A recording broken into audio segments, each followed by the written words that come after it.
တော့ရရအိမ်မှာ expire date ရှိတယ်လို့ပြောပါတယ်လက်ခံထားတဲ့အသွင်ဖော်တစ်ခုပေါ့နော်ညီမမှာရှိတယ်ပေါ့လူတွေဆိုရင်တော့မှအချိန်တိုင်းတည်တတ်ကြရပဲလေအဲ့လိုမျိုးပဲပေါ့ပစ္စည်းမှာဆိုလဲ expire date ခွင့်မှာဆိုရှိအဲ့လိုမျိုးပဲအရှင်းပါတယ်ပေါ့နော်ဒီအရင်တော့ရေးစားထားခဲ့စဉ်အချိန်တစ်ခုကြာရင်နောက်ရင်းမှုမှာပဲစိတ်ပုံမှာပဲအချက်တွေထုတ်မှာဒါလည်းဟုတ်ပါပါဒီရတဲ့ဒီပေါ်အဲ့ဒါမှ expire date ရှိရ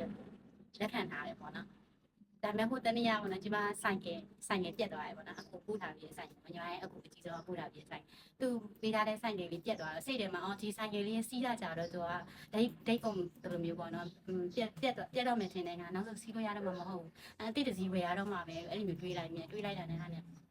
ဆိုင်မှာတပြင်းတာပေါ့နော်ဆိုင်မှာတပြင်းပြီးအခုလည်းလမ်းဆက်ပြီးညီမ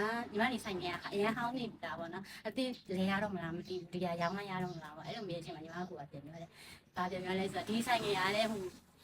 နည်းနည်းပြင်တဲ့အချိန်မှာနည်းနည်းပြင်ထဲမှာမဆိုတည်တဲ့ဒီစီလို့ရတယ်မတည်မချင်းစီလို့ရတယ်အဲ့လိုပြောတော့အဲ့ချိန်မှာအတွေးတစ်ခုဝင်သွားတာမလားတက်လုံးမစင်စားခဲ့ဘူးအတွေးခေါ်ပေါ့နော်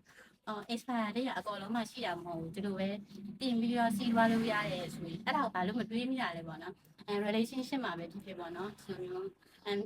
ဆက်ဆံရေးတွေမှာပဲဖြစ်တချို့ပစ္စည်းတွေမှာပဲဖြစ်ဒီလိုမျိုးတက်တန်ဆက်တယ်လို့ခေါ်တာပေါ့နော်အဲ့လိုမျိုးနဲ့ရှေ့ဆက်သွားလို့ရတယ်ဆိုတာအဲ့လိုအတွေ့တစ်ခုမျိုးကြီးအဲ့ဒါမှအခုစဉ်းစားမိရပါတော့တကယ်လို့ဒီတစ်ခါ